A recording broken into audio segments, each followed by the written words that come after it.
Kuna nyakati kwenye maisha unaweza ukakaa na watu wasioamini kabisa. Imani yako unapoitangaza, wenzako wanaona ni upuzi. Heshimu sana nafasi ya Mungu. Fanya vituko vyako, lakini mpe thamani yake Mungu. Kuna nyakati Mungu amekupigania, lakini ulipokutana na jambo dogo ukasahau kama Mungu alikushika. Saa ngumu kabisa, saa ambayo huioni nafasi yoyote, huoni mpenyo wowote, Mungu anakuuliza una nini? Mungu akiamua kufanya hataki vitu vingi, anataka vitu vichache sana ulivyo navyo. Atafanya makubwa kwa sababu hicho kidogo ulichokuwa nacho. Saa ya mafanikio, kila mtu anasema Hosana ndiye mbarikiwa, lakini nyuma yake kuna gharama. Ndiyo maana kuna mchungaji aliyewekwa kwa ajili yako kumlilia Mungu kwa ajili yako. Mchungaji anayelala, mchungaji asiye na uchungu na kondoo. Lazima niulize mara mbili mara tatu, aliitwa na nani? Mungu mtakatifu, Baba, Bwana wetu Yesu Kristo, tunakushukuru Mungu kwa ajili ya ulinzi wako, upendo wako na uaminifu wako kwetu. Umetupa tena neema jioni ya leo kusogea mikononi mwako. Wewe ni Mungu uliyekuwa unasema na Adamu wakati wa jua kupunga kwenye bustani ya Eden. Ulikuwa unazungumza naye Mungu. Hata sasa Mungu, tunatamani useme nasi. Umepachagua mahali hapa Mungu kuwa sehemu ya sisi kukutana na wewe. Haja za mioyo yetu tunazikabidhi kwako. Mawazo ya mioyo yetu tunayakabidhi kwako. Roho zetu tunakabidhi kwako. Nia zetu tunakabidhi kwako. Lakini leo Mungu, tutatamani kusogea mikononi mwako. Tukuombe Mungu, yale ambayo tunapitia, wewe msaada wetu, wewe tumaini letu. Utujibu Mungu kwa vile tunavyopita. Sisi ni wanadamu, tuna siri ya dunia. Wewe ni Mungu na siri ya utakatifu. Tufanye basi na sisi kuwa sehemu ya utakatifu wako. Tutakapokuomba mbingu yako iweze kutusikia. Tutakapotubu na kuungama dhambi zetu, Mungu upate kutuona. Utuangazie nuru za uso wako. Utupe tena na rehema zako Bwana. Utuoshe kabisa na kutufanya safi Bwana. Wema wako na uaminifu wako ndio tunachokitumainia. Nasi Mungu tunajikabidhi mikononi mwako. Tunaomba useme nasi. Nitumie mtumwa wako kama chombo chako, ili Mungu useme na kanisa lako, kwa maana umelikusudia. Nami Baba najikabidhi kwako. Sitatoa utukufu Bwana, nitakurudishia kila kinachokustahili Mfalme. Bwana Yesu, nitakase kinywa changu, useme na watoto wako, na utukufu wako nakurudishia sasa na hata milele. Amen. Ninatangulia kusoma mistari ambayo inatuongoza kutoka Mika sura ile ya 7 mstari wa 7 hata wa 13. Hii ni mistari ambayo nimekuwa nikisema ndio mistari mama ya somo letu. Itakuwa kila wakati tunaisoma mistari hii na utatembea nayo. Na leo tutakuwa na nafasi pale mwishoni kuomba. Kwa nini tunaomba? Tutapita katika somo hili, tutaona yale mambo muhimu ambayo nazungumzia katika jioni hii ya leo. Lakini mimi nitamtazamia Bwana, nitamngojea Mungu wa wokovu wangu. Mungu wangu atanisikia. Usifurahi juu yangu, adui yangu, niangukapo nitasimama. Usifurahi juu yangu, adui yangu, niangukapo nitasimama tena. Nikaapo gizani, Bwana atakuwa nuru kwangu. Nitaivumilia ghadhabu ya Bwana, kwa kuwa nimemwasi. Hata atakaponitetea teto langu na kunifanyia hukumu, atanileta nje kwenye nuru, nami nitaiona haki yake. Ndipo adui yangu ataliona jambo hili, na aibu itamfunika yeye aliyeniambia, yuko wapi Bwana Mungu wako? Maana macho yangu yatamtazama sasa, atakavyokanyagwa kama matope ya njia kuu. Amen. Tokea nimeanza nimekuwa nikisema kwa nini Mika anasema maneno haya, na sitaacha kusema kila nitakapopata hii nafasi. Mika anasema maneno haya akiwatia moyo wana wa Israeli ambao sasa wako uhamishoni Babeli. wana wa Israeli walichukiwa na maadui zao waliwazunguka kwa sababu ya imani yao juu ya Mungu wao. Walimwamini sana Mungu wao. Kila kitu kilifanyika, wakawa na ushuhuda mkubwa kwa ajili ya Mungu wao. Lakini pili, nimekuwa nikisema kwa ajili ya manabii wao, walikuwa wanawapasha habari na kueleza mambo ambayo mataifa mengine yanawawazia. Na tatu, nikawa nasema juu ya mshikamano wao, jinsi taifa lilivyoshikamana, watu walivyokuwa na nia moja. Mungu akafika mahali akawabariki. Israeli akamwasi Mungu, akaamua kujitafutia njia yake mwenyewe, na Mungu akaghadhibika, akaruhusu Wababeli waende wakawachukue na kuhamisha katika uhamisho wa Babeli, wakakaa kule. Nilifundisha hiyo, lakini pia nilizungumzia habari za mnadhiri wa Mungu Samsoni, ambaye Mungu aliweka ahadi kwa ajili yake. Aliambiwa wembe usipite kichwani kwake, na Samsoni akadumu katika hiyo ahadi, lakini mwisho akashindwa, akaanguka. Tulipita katika eneo hilo jana. Tulipita katika eneo tulioangalia vijana watatu waliokuwa uhamishoni, Shadraka, Meshaki na Abednego, jinsi walivyotakiwa waisujudie sanamu, nao waligoma kuisujudia sanamu. Adhabu yao ilikuwa ni kutumbukizwa katika tanuri liwakalo moto, lakini Mungu akawasaidia, Mungu akawaokoa. Leo natamani tusogee eneo lingine jipya kabisa. Natamani leo tujifunze juu ya wana wa Israeli walivyokuwa jangwani. Hapa nina mambo mawili ambayo nitayagusia leo, na Mungu akipenda ninaweza nikamalizia kesho. Kwanza nataka nizungumzie wana wa Israeli waliotoka Misri. Halafu tutazungumzia wana wa Israeli waliozaliwa jangwani. Wale wana wa Israeli waliotoka Misri waliona ishara 10 ambazo Mungu alizifanya kupitia kwa Musa. Ili Farao aweze kuachia, ilibidi Musa afanye ishara 10. Na hizi ishara 10 leo sitaki kuzungumzia. Na tutamani leo kuzungumzia jinsi ambavyo tayari wametoka Misri. Tayari sasa wanatembea jangwani. Na mnajua walipotoka Misri, alienda kuwatoa Misri alikuwa ni Musa. Musa amezaliwa katika mazingira yasiyokuwa ya kawaida. Farao alitoa amri watoto wa kiume wauawe, na Yokebedi anamzaa Musa na anashindwa kumficha Musa. Anatoa maamuzi magumu ya kwamba mtoto sasa amefika miezi 3 inatosha, na Musa anapata neema, anaokotwa na binti Farao, analelewa katika nyumba ya Farao. Hakukuwa na watoto wengine wa Kiebrania wenye rika ya Musa. Alikuwa Musa peke yake, na hakujulikana kama ni Mwebrania kulingana na jinsi alivyolelewa na Farao. Kitendo hicho kinamfanya Musa kuwa ni mtu mwenye rika ya kipekee ambayo hana vijana wenzake wa Kiebrania. Anabakia peke yake kwa sababu vijana wote waliuawa. Ana watu wakubwa yake, lakini hana watu wa rika yake, hana watu wadogo chini yake. Musa anabakia hapo katikati na haonekani kama ni Mwebrania. Sasa Mungu anasema na Musa, anamwambia na kutuma, nenda kwa wana wa Israeli ukawatoe. Wakati huo wana wa Israeli wamekaa katika nchi ya Misri kwa muda miaka 430. Miaka 430 ni vizazi 5 vimeishapita. Sasa hawa wanatumwa, Musa anatumwa aende akazungumze nao, akiwaambia juu ya Mungu, ya kwamba anawahitaji awatoe katika nchi ya Misri. Utamaduni wao, desturi yao haikuwa rahisi kumwamini Musa. Wangetoka mapema wasingefika Kanaani. Ilibidi wachelewe ili Musa afanye ishara. Zile ishara ziwaimarishe wana wa Israeli. Ishara za Misri zilikuwa kwa lengo la kuwaimarisha wana wa Israeli.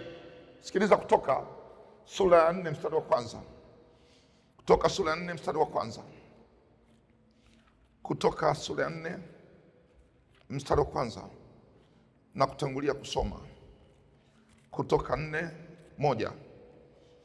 Musa akajibu akasema, lakini tazama, hawataniamini wala hawatasikia sauti yangu, maana atasema, Bwana hakukutuma. Musa anazungumza na watu wasio na imani kabisa, hawamwamini kabisa Mungu. Musa anatumwa kwenda kuzungumza na watu wasiomwamini. Kuna nyakati kwenye maisha unaweza ukakaa na watu wasioamini kabisa, wasioamini kabisa. Imani yako unapoitangaza, wenzako wanaona ni upuzi, hawaamini kabisa. Na Mungu anamwambia Musa aende kwa watu wasioamini, akazungumze na watu wasioamini. Na Musa anakwenda kufanya ishara hizi, sitaki kuzungumza leo. Anafanya ishara, taarifa zinafika kwa Farao, na Farao naye anafanya ishara kwa uganga, anamthibitishia kwamba sio Mungu aliyemtuma Musa. Kuna nyakati unaweza kadhania kwamba unachokifanya watu watakielewa, majina mengine watu unafanya cha kimungu, watu hawatakuelewa. Musa akaendelea.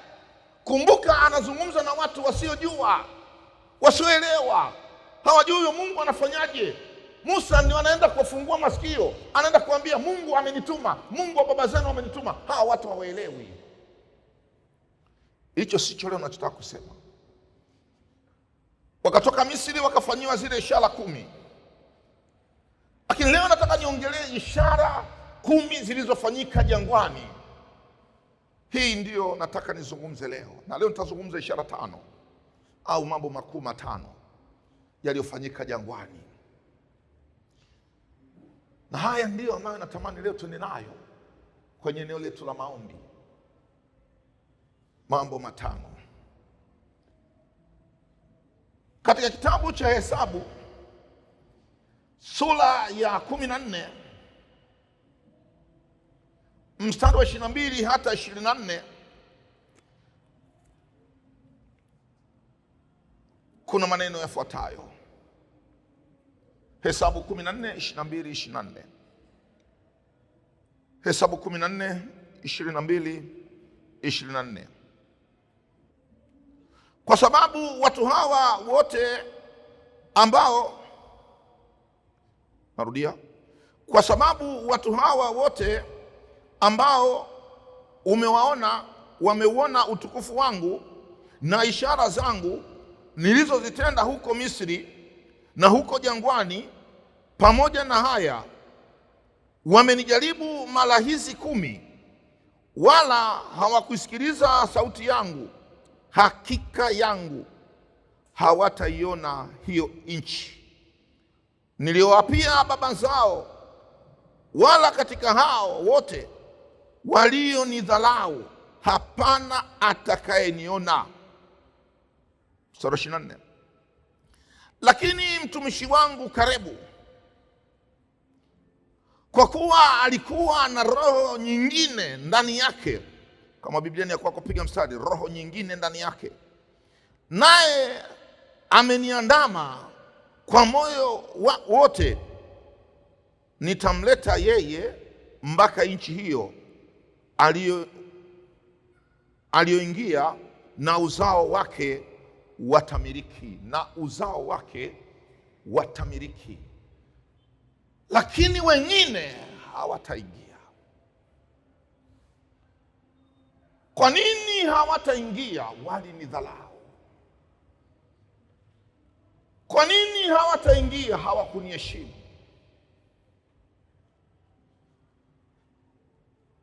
Katika maisha, heshimu sana nafasi ya Mungu. Fanya vituko vyako, lakini mpe thamani yake Mungu. Heshimu juu ya Mungu. Hawa wanakosa kuingia ni kwa sababu tu hawakumuheshimu Mungu. Nini kimetokea mpaka Mungu anasema maneno haya? Ndio tunapata yale mambo 10. Naanza la kwanza. Jambo la kwanza, Kutoka sura ya 14 mstari wa 9 hadi wa 12. Hili lilikuwa ni jambo la kwanza. Kutoka sura ya 14 mstari wa 9 hata wa 12. Kutoka 14 9 hadi 12.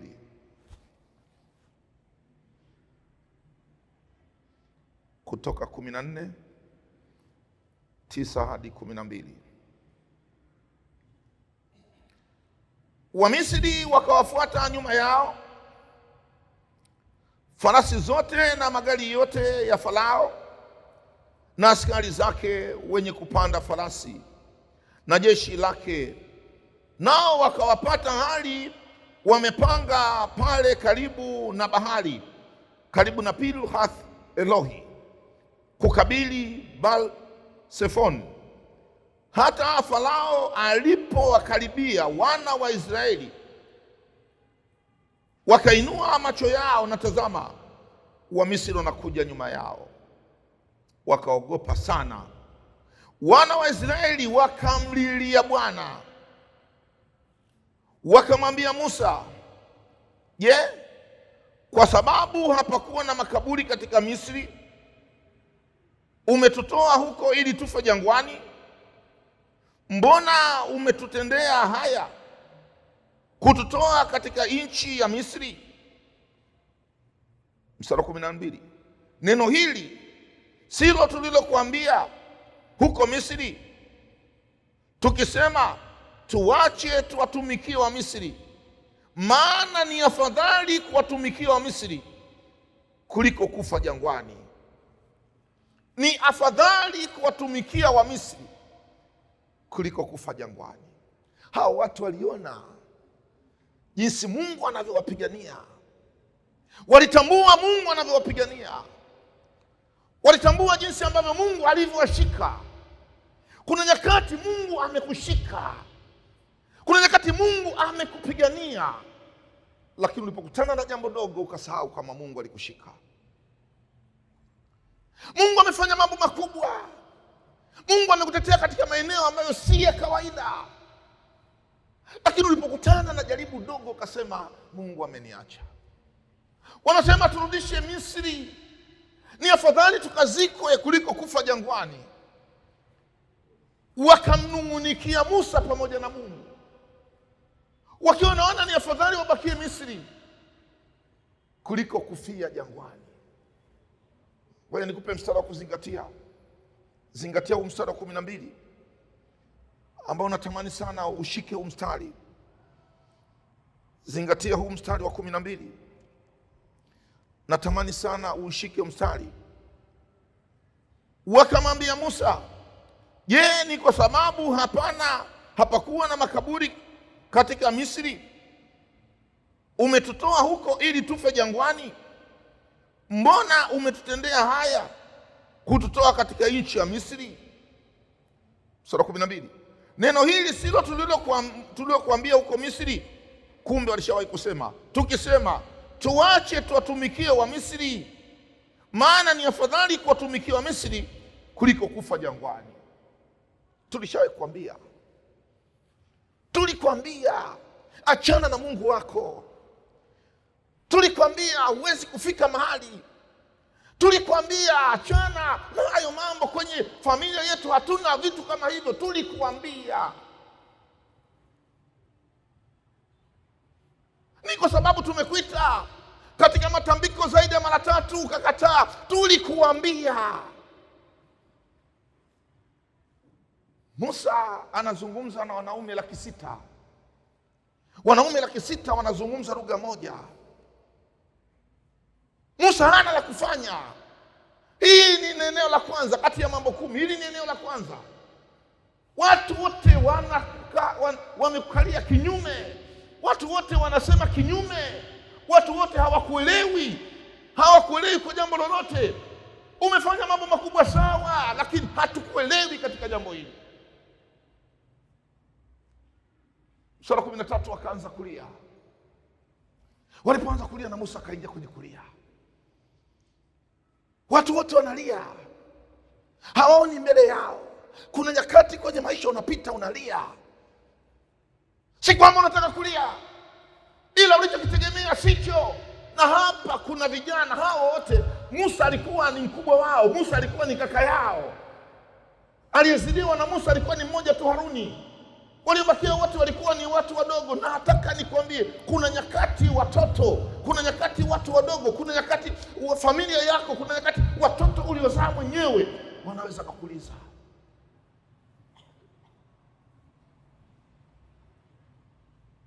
Kuna nyakati unapita unasema, Mungu nisaidie, huyu ndiye mtoto niliyemzaa, Mungu nisaidie, hiki ndicho alichoniletea. Na unakaa dakika mbili unasikia habari za mtoto wako mbaya.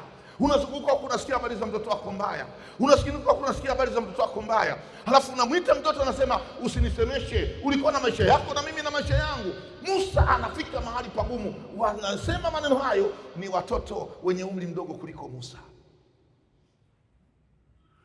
Musa analia. Waliomwambia maneno yale wanalia. Mungu anamtazama Musa, anamuuliza, mbona unalia? Unalilia nini Musa? Na Musa anasema, Mungu huoni nyuma yetu Wamisri wanakuja, mbele kuna bahari, nina kina mama wenye watoto, nina kina mama wajawazito, nina wazee, mbele kuna bahari, nyuma jeshi la Farao linakuja, watatuangamiza wote hapa jangwani. Kwa nini nisilie? Mungu anamwambia, mkononi mwako mna fimbo, piga hiyo bahari nayo maji yatagawanyika. Saa ngumu kabisa, saa ambayo huioni nafasi yoyote, huoni mpenyo wowote. Mungu anakuuliza, una nini? Nasema, nimeanguka. Nimeanguka Mungu, nimebakia na machozi tu. Mungu, sina mahali pa kukimbilia, nimeanguka. Watu wote wananilaumu mimi, Mungu sina raha. Ninakwenda kwenye kwaya, wanakwaya wenzangu hawataki hata kuzungumza na mimi. Ninakwenda kwenye huduma, wanahuduma wenzangu hawataki kuzungumza na mimi, sina ushirika. Kwa nini nisiache na kuimba? Kwa nini niimbe? Nikae kwenye kwaya watu wasionipenda? Kwa nini niimbe? Nikae na watu ambao wananisengenya? Kwa nini niimbe? Nikae na watu ambao wanaona sina Mungu? Kwa nini nikae nao? Kwa nini niende kwenye hiyo jumuiya? Hapa mtaani kote habari zangu mbaya ndio zinatembea. Kwa nini niende kwenye hiyo jumuiya? Kwa nini? Mkononi mwako una nini?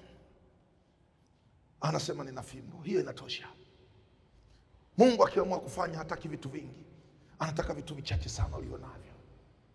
Mungu anataka kitu kidogo sana ulicho nacho, atafanya makubwa kwa sababu hicho kidogo ulichokuwa nacho.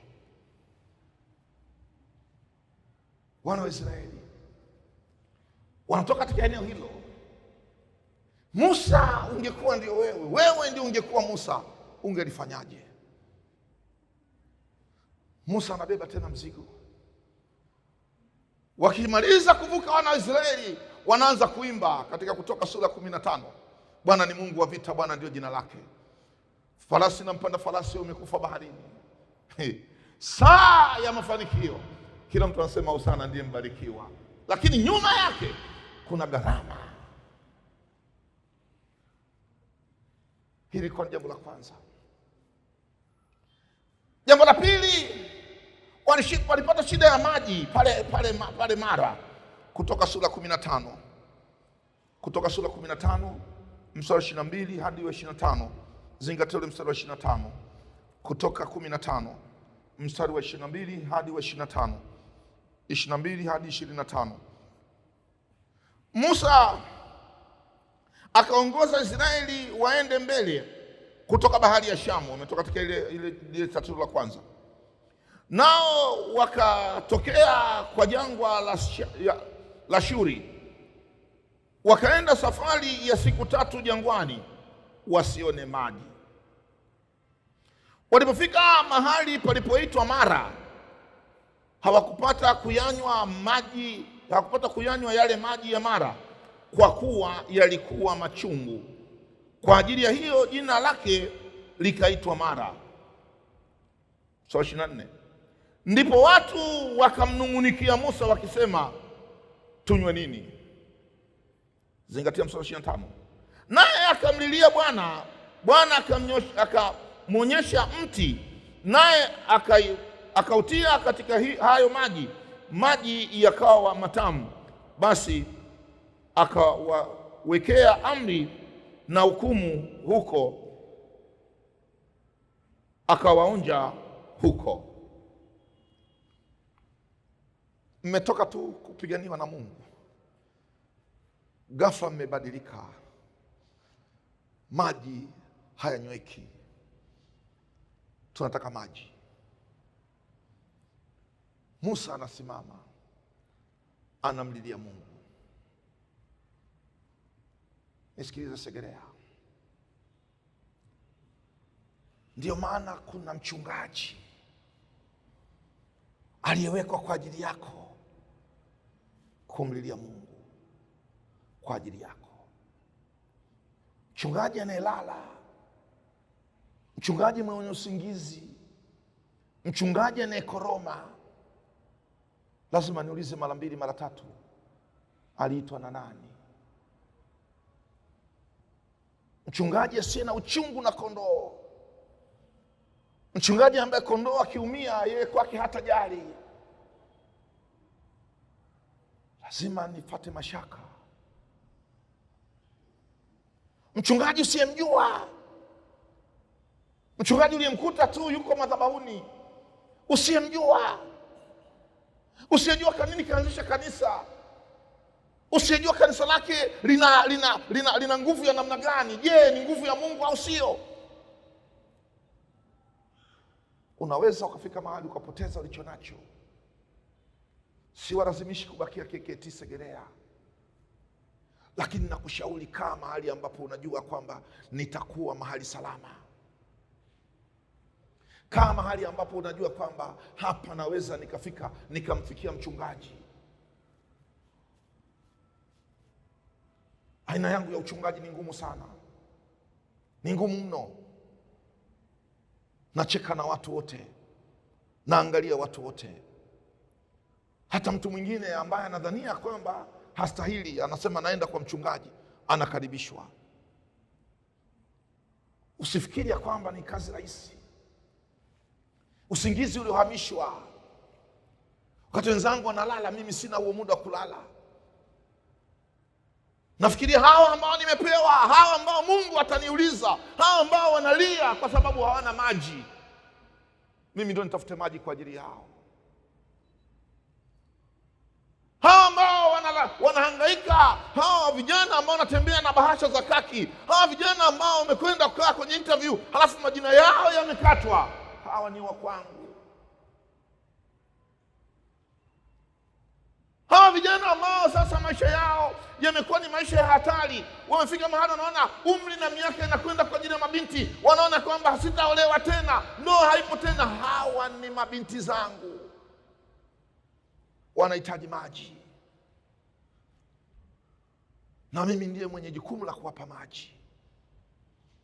Hawa ambao wanalia kwa ajili ya mahusiano, kijana amewavuruga, kijana amefika mahali pagumu, hawa ambao wanahangaika, ni kilio chao, ni kilio cha mchungaji wao. Musa anatafuta mti, anauweka kwenye maji, maji yanabadilika. Ukikaa katika Biblia ukitazama, unaweza kuuliza mti huo ni mti gani? Ni ule pale. Unabadilisha kila kitu kwenye maisha. Uchukue mti weka kwenye maji, maji ya kukosa ajira. Chukua mti weka katika maji, maji ya maombolezo kwa ajili ya familia yako. Chukua mti weka kwenye maji, kila kitu kitabadilika. Musa akachukua akaweka kwenye maji, watu wakanywa maji wakamfurahia Mungu. Msalaba ni kila kitu kwenye maisha. Ukimbilie msalaba kwa sababu ndani yake kuna ushindi. Ukimbilie msalaba kwa sababu una nafasi ya kutoa. Sawa umeanguka, huna maji, sawa maji hayanyweki, unakimbilia wapi? Unalalamika na nani? Sawa maisha yamebadilika, sawa kuna huzuni, sawa unakimbilia wapi? Musa akakata mti akaweka kwenye maji, maji yakabadilika, watu wakanywa. Ndio jambo la pili. Jambo la tatu, wakadai nyama. Kutoka sura 16 mstari wa kwanza hata wa 3.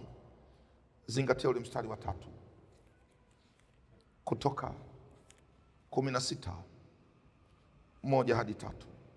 Zingatia ule mstari wa 3. Kisha akasafiri kutoka Elim na mkutano wote wa wana wa Israeli wakafikiria bara ya Sinai iliyoko kati ya Elam na Sinai, siku ya 15 ya mwezi wa pili baada ya kutoka kwao nchi ya Misri. Mstari wa 2. Na mkutano mzima wa wana wa Israeli ukamnung'unikia Musa na Haruni huko barani. Wana wa Israeli wakamwambia, laiti tungalikufa kwa mkutano wa Bwana katika nchi ya Misri, hapo tulipoketi karibu na zile sifuria za nyama, tulipokula vyakula hata kushiba. Kwani mmetutoa huko na kututia katika bara hii ili kutuua kwa njaa kusanyiko hili lote? Ungekuwa wewe ndio Musa, ungefanyaje? Halafu unasema mimi napata matatizo katika familia yangu. Huja kutana na matatizo. Musa ananung'unikiwa, watu wanasema tunakufa kwa njaa, hatuna kitu cha kula. Ni afadhali ungetuacha Misri tukaketi kwenye yale masifuria. Kule tulikuwa tunakula, huku umetuleta kututesa. Musa, hatukuelewi.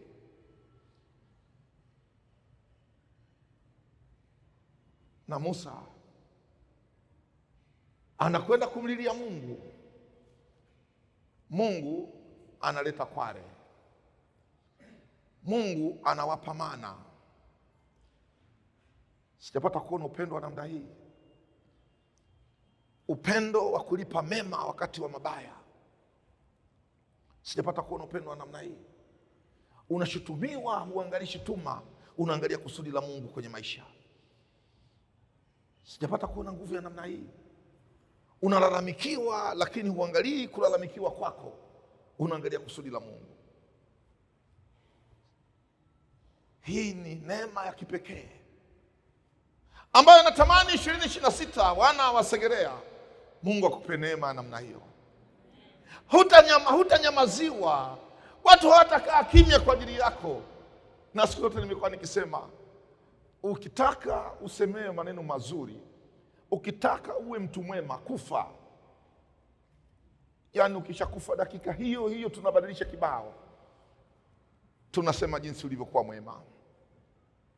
Na ukiona unatamani sana kusemewa mema, ujue unakaribia kufa. Mtazame jirani yako, mwambie nataka nikusemee mema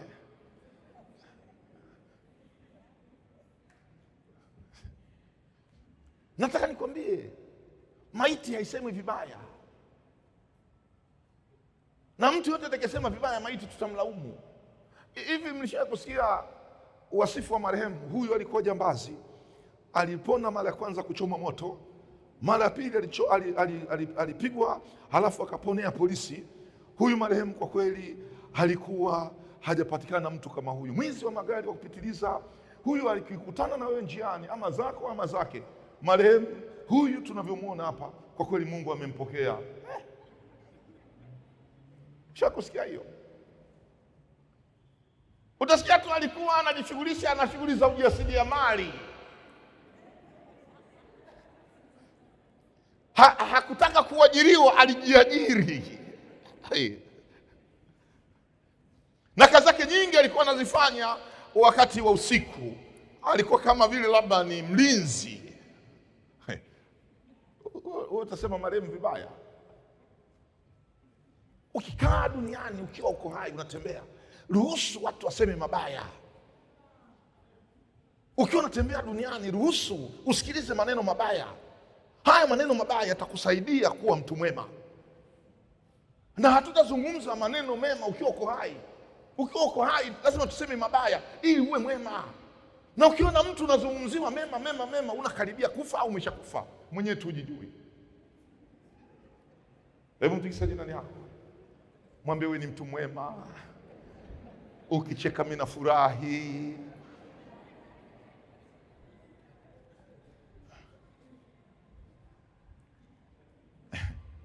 Mama mmoja kanifuata akaniambia, umenifundisha vibaya wewe mchungaji. Nikamwambia, nimefundisha vibaya kitu gani?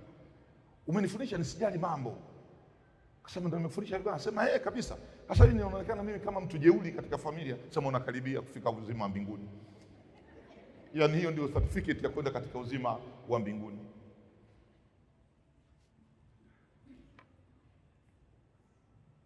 Jambo la 4.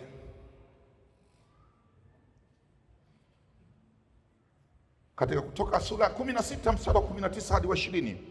Hapa walisaza chakula bila kuambiwa. Kutoka 16 19 hadi 20.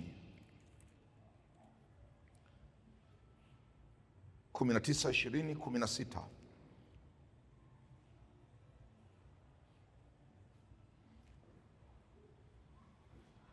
Kutoka 19, Kutoka 16 mstari wa 19 hadi wa 20. Neno la Mungu linasema hivi: Musa akawaambia, mtu awaye yote asisaze hata asubuhi. Lakini hawakumsikiliza Musa.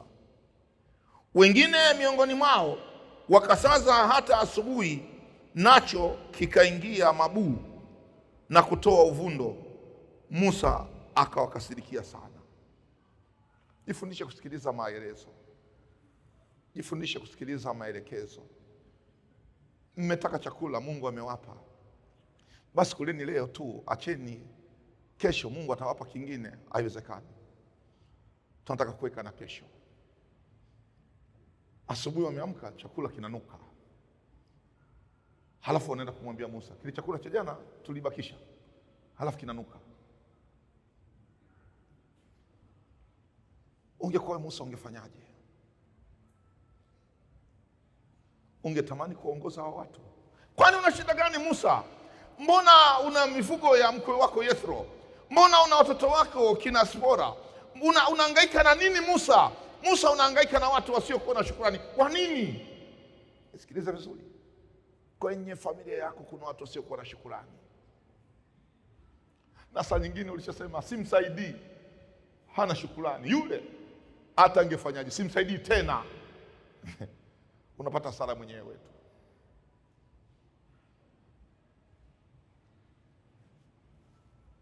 Na Musa anafika katika kiwango cha kukasirika. Mbona hawa watu hawataki kwenda? Mbona hawa watu hawataki kuelewa? Mbona hawa watu hawako tayari? Kumbuka, hawa ndio waliotoka Misri, ambao hawakuwahi kumwamini Mungu, wanatembea jangwani. Kanisani hatutakaa wote tunaamini kitu kimoja, lakini tuko mahali pamoja. Acha twende hivyo hivyo, tutafika huko mbele ndio tutajua kondoo na mbuzi. Nataka twende hapa haraka. Jambo la 5, ukusanyaji wa siku ya Sabato. Kutoka 16, 26, 28. Kutoka 16, 26, 28. Kutoka 16, 26, 28. Siku 6 mtaokota, lakini siku ya 7 ni Sabato.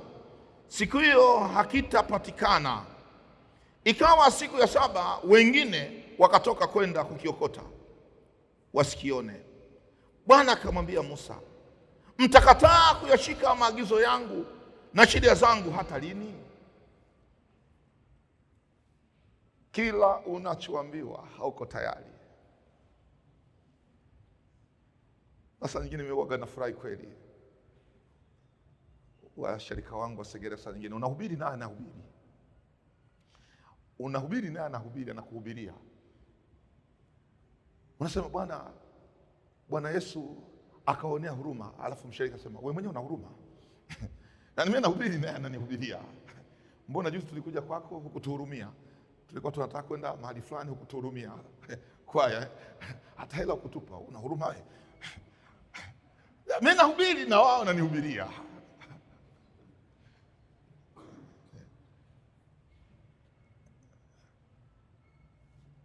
Musa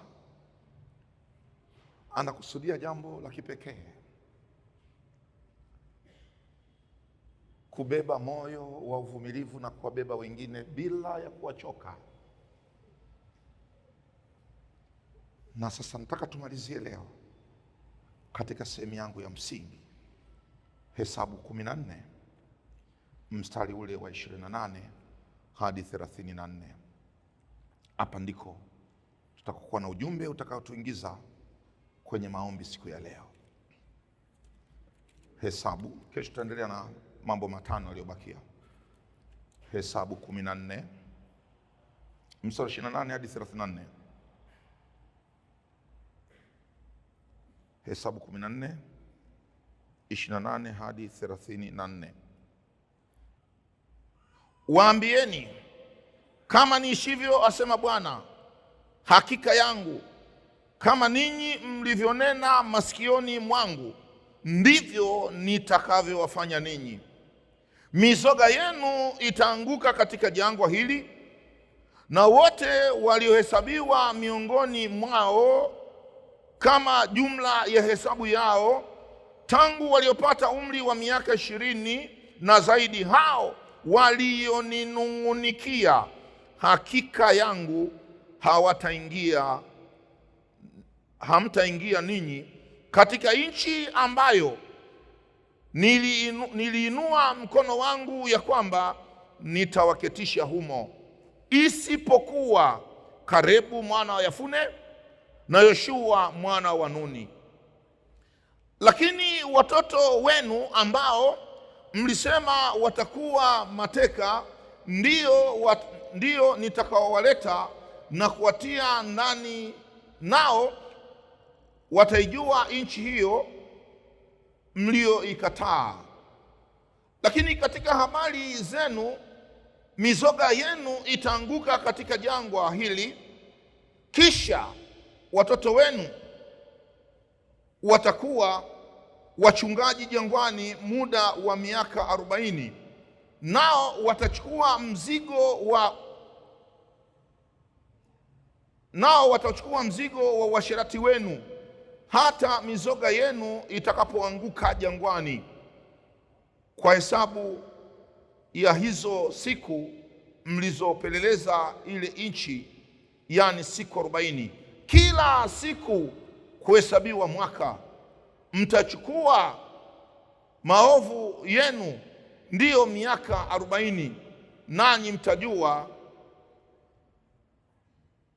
kufarikana kwangu.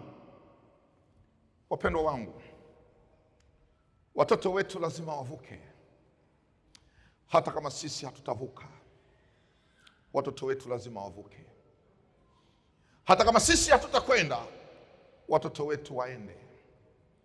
Hata kama sisi tumefanya kwa unyonge, watoto wetu lazima wafanye kwa nguvu. Hata kama sisi hatukufika viwango ambavyo Mungu alitamani tufike, watoto wetu lazima wafike. Hatutawaacha watoto wetu, hatutawafikisha mahali watoto wetu wakajuta kwa nini wamezaliwa katika familia zetu. Tutawabeba watoto wetu, tutakwenda nao, tutasimama na watoto wetu ili Mungu asimame pamoja nao. Ni mimi na wewe tutakaosema kwamba tunahitaji watoto wetu. Sisi sawa, tumekosea, lakini watoto wetu lazima wainuke tena. Nasema na mtu hapa Segerea, ni kweli mwanao amepita mahali pagumu kwa sababu alikuona. Ni kweli mwanao amepita mahali pagumu kwa sababu alitambua. Ni kweli mwanao amepita mahali pagumu kwa sababu anatambua, lakini hatutamwacha. lakini hatutamwacha. Na zaidi ya yote, kuna watu wawili, Kalebu mwana Yefune na Yoshua mwana, hawa watakwenda. Na mimi ninatamani leo Kalebu wangu aende pamoja na watoto wake katika kusanyiko hili. Kalebu utakwenda, Kalebu umemlingana Bwana, Kalebu utaingia kwenye nchi ya ahadi, Kalebu hutaanguka jangwani, Kalebu hutakaa mdogo wako uonekane jangwani, Kalebu umemlingana Bwana. Na mimi najua kusanyiko hili kuna watu waliomlingana Bwana. Bwana hata waacha, Bwana atawashika, watakwenda, wataingia katika nchi ya ahadi, watakwenda, wataona mafanikio ambayo hawajawahi kuyaona, wataona daraja ambalo hawajawahi kuliona. Kwa nini? Wamemlingana Bwana. Mpe Yesu makofi jioni leo. Mtikise jirani yako, mwambie mimi nitaingia. Mwambie tena mimi nitaingia. Mwambie tena mimi nitaingia. Sikiliza mpendwa mtu wa Mungu, mapito yote walikuwa wanapita, lakini ndani yake walidhania yuko Musa peke yake. Kumbe sio Musa peke yake, kuna Kalebu yuko pamoja naye. Na mimi jioni ya leo natambua yupo Kalebu wa Segerea ambaye anakwenda pamoja nami. Yupo Kalebu ambaye anapiga goti kwa ajili ya madhabahu hii. Yupo Kalebu ambaye anawainua wana Segerea. Huyo amemlingana Bwana, na Bwana anasema huyo ataingia. Jioni ya leo mabibi na mabwana, wapo watu watakaoingia, maana Mungu analokusudi kwa ajili ya semina hii. Mungu analokusudi kwa ajili ya semina hii. Wapo watu watakaoingia. Hutaanguka jangwani tena, hutafia jangwani tena. Kwa nini? Umemlingana Bwana. Wakati watu walipokuwa wanasema mabaya, wewe ulinyamaza kimya. Si kwamba ulinyamaza, ila Mungu aliamua kunyamazisha. Wakati watu wanalaumu, wewe ukulaumu. Si kwamba ulikuwa huna kulaumu, ila Mungu alikunyamazisha. Kwa nini? Anakusudia kukuingiza, anakusudia kukupandisha viwango, anakusudia kukupeleka daraja jipya. Ndio maana ulinyamaza. Walipokuita kwenye kikao cha familia, waliposema mabaya, ulinyamaza kimya. Sikiliza jioni ya leo, yuko Mungu ambaye anataka kuingiza katika nchi ambayo wengine hawataingia. Wakati wengine wanaanguka jangwani, Mungu wa Emanueli atakupeleka katika nchi ya ahadi. Wakati wengine wanaanguka kwa ajili ya mahangaiko, Mungu wa Emanueli atakuinua. Sikiliza, usifurahi adui yangu, niangukapo nitasimama tena. Kalebu, niangukapo nitainuka tena. Na mimi chungala, umeachwa na kila mtu, umetekelezwa na kila mtu, lakini yuko Mungu ambaye pale ulipo atakusimamisha. Kalebu walipoenda kuipeleleza nchi, waliporudi wakasema ile nchi hatuwezi kuingia. Kalebu akasema kwamba wale watu Mungu ametupa ni chakula chetu, wale watu Mungu ametupa ni sehemu yetu, ni Mungu aliyetukusudia mema, twendeni tukapigane nao. Watu wote watakumpiga mawe Kalebu, lakini Kalebu akawa amepata neema hiyo kutoka Mungu. Mungu akasimama pamoja naye. Najua umepita mahali pagumu, najua wamekusemesha maneno mabaya, najua wamekutenga, najua wamekudhalilisha, najua wamekudharau, lakini Mungu anakulingana jioni ya leo. Mungu anasimama nawe jioni ya leo. Mungu anatembea nawe jioni ya leo. Usifurahi, adui yangu, niangukapo nitasimama tena. Segerea, ni mwaka wa kusimama tena. Familia, ni mwaka wa kusimama tena. Watu, ni mwaka wa kusimama tena. Hutabakia pale ulipo, hutabakia pale ulipo, na kuinua jioni ya leo ili Mungu akusimamishe tena. Mungu hatakuacha. Mungu ameona maumivu yako, Mungu ameona mahangaiko yako. Na mimi jioni ya leo nataka nikuhakikishie, hutafia jangwani. Hutafia jangwani. Hutafia jangwani Segerea. Hutafia jangwani. Hutafia jangwani. Mungu anakusudia kupeleka katika viwango vya nchi ya ahadi. Nisikilize mpendwa mtu wa Mungu, nisikilize. Kiwango ulicho nacho sio makusudi ya Mungu. Hali ulio nayo sio Mungu anayekusudia. Adui alikunyamazisha kwa sababu ya manunguniko ya watu waliokutangulia, lakini Mungu akupe mpendo jioni ya leo. Mungu akuinue tena jioni ya leo. Mungu akusimamishe tena jioni ya leo. Hicho sio kiwango chako. Mungu anakusudia viwango vikubwa. Mungu anakusudia mambo makubwa. Mungu anakusudia kutenda miujiza katikati yako. Mungu hatakuacha. Kuna saa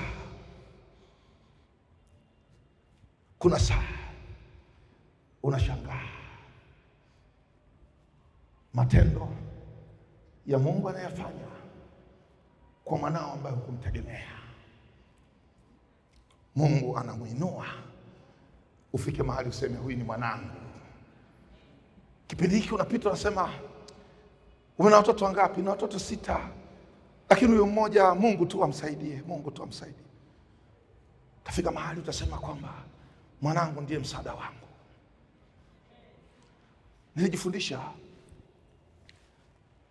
Nilijifundisha miaka zaidi ya 20 iliyopita. Nilijifundisha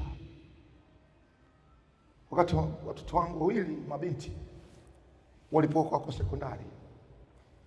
Spola yuko form 3, Eunice yuko form 1. Nilijifundisha. Nilikuwa nawapa pocket money ya kwenda shule. Wakaenda shule semester ya kwanza, wakafunga wakati wa Pasaka. Nikafanya ibada za Pasaka, nikamaliza. Wakanipa sharti, uwahi kurudi nyumbani baba, tunataka kukaa na wewe. Visichana vidogo, kimoja form 3, kimoja form 1. Nikavitii. Nilipomaliza ibada ya Jumatatu ya Pasaka, nikarudi. Wakanipikia. Waliponipikia wakaniletea chakula, wakaniwekea. Sasa baba, tumepika sisi wenyewe, tulitaka mama leo asipike, uonje mapishi yetu. Nikala, nikaona ni jambo la kawaida. Mabinti ni kazi yao, form 3, form 1, kupika ni jambo la kawaida.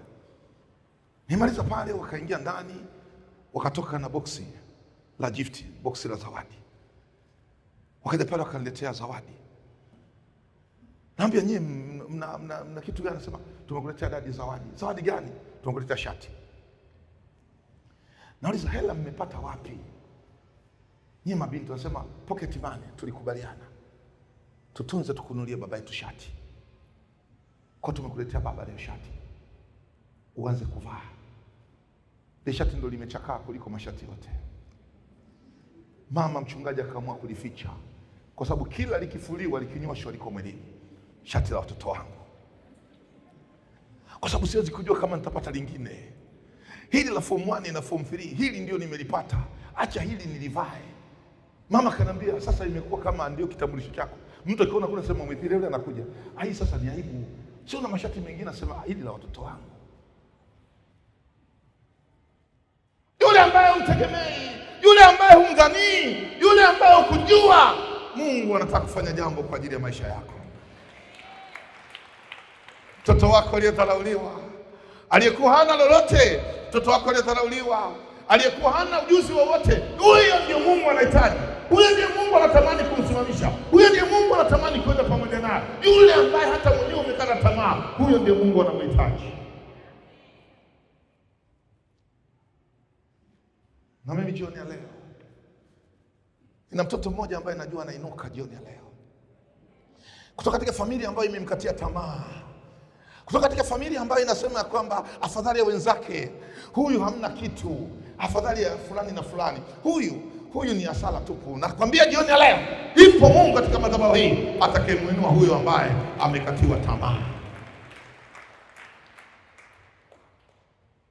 Umelia, umeomboleza kwa ajili ya mwanao, na unafika mahali umekuwa na uchungu. Kuna vitu vingine huwezi kusema kwa watu, vinabakia ni vya kwako mwenyewe. Kuna vitu vingine unajaribu kusema kwamba namwambia nani, halafu mtoto akishakuwa ana tatizo, lawama zinakuja katika familia. Baba anamsema mama, mama anamsema baba, halafu hakuna mtu ambaye anatafuta ufumbuzi wa huyo mtoto. Jioni leo yuko Mungu anayesimama kwa ajili yako, na mimi ninajua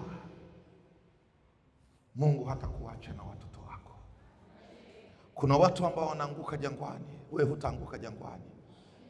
Kuna watu maisha yao yanaishia jangwani, wewe hutaishia jangwani. Ni kwa sababu gani? Umemlingana Bwana. Mungu anachagua watu wawili tu watakaoingia katika nchi ya ahadi na watoto wao. Natamani nyumba yako iwe ni nyumba ya karibu, ili Mungu aingie pamoja na watoto wako katika nchi ya Kanaani. Wakati wengine wanahangaika, wakati wengine wanasikitika, wakati wengine hawana majibu, wakati wengine wanatazama hawana kesho yao, lakini wanasegelea. Uliyekuja kwenye ibada hii, nataka nikwambie kesho yako inakaribia kuliko jana.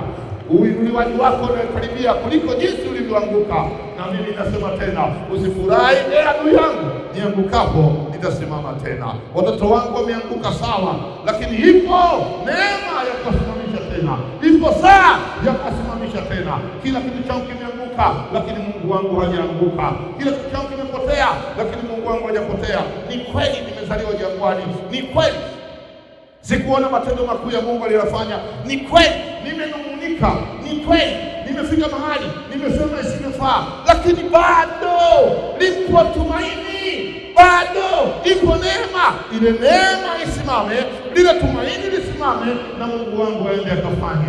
Na kwa sababu hiyo adui yangu ataona kuinuliwa kwangu, adui yangu ataona kupandishwa kwangu, adui yangu ataona kupelekwa juu tena kwangu. Hapo ulipo hujafika viwango, na mimi najua kuna kiwango ambacho Mungu anakusudia ufike. Natamani hicho kiwango ukione mwaka huu 2026, milango ambayo inafunguka 2026, useme umefunguka kwa mlango kwa ajili yangu. Vita ambayo imetembea na wewe kwa miaka hii yote, 2026 Mungu asimame apigane mwenyewe kwa ajili ya hiyo vita. Kama alivyosema katika Kutoka sura 14, hawa Misri mnaona leo hamtaona tena. Bwana atawapigania ninyi, nanyi mtanyamaza kimya. Na mimi natamani Bwana akupiganie upate nafasi ya kunyamaza kimya. Ukinyamaza kimya, sijui mimi peke yangu, sijui na wewe uko hivyo. Kuna saa nyingine unacheka kicheko cha ndani na hutaki uliyekaa naye jirani ajue kama unacheka. Mimi najua niko peke yangu. Yaani unacheka halafu hutaki uliyekaa naye ajue kama unacheka. Halafu unapocheka wewe ndani, yeye unamtazama mwenzako hacheki kwa sababu hajui kilichomo ndani yako ni nini. Lakini wewe unacheka halafu hutaki yeye ajue kama wewe unacheka. Wewe uwezi hiyo. Hiyo ni iko kwangu tu peke yake. Bwana Yesu asifiwe. Yaani mimi nacheka alafu mwingine aliyekaa naye sitaki ajue kama mimi nacheka. Na yeye unamwangalia huoni dalili ya kwamba anacheka. Kile ni cha kwangu peke yangu, na mimi hicho cha kwangu nakitunza kwa sababu ni cha kwangu peke yangu. Na sitamwambia kama anacheka.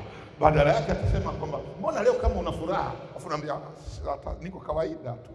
Kawaida tu. Lakini huku ndani kuna kitu kinachocheka, huku ndani kuna kitu kinachofurahisha. Halafu nje unasema niko kawaida tu, niko kawaida. Halafu mtu anayekujua kabisa anasema hauko kawaida, wewe kuna kitu. Sema hakuna leo, hakuna.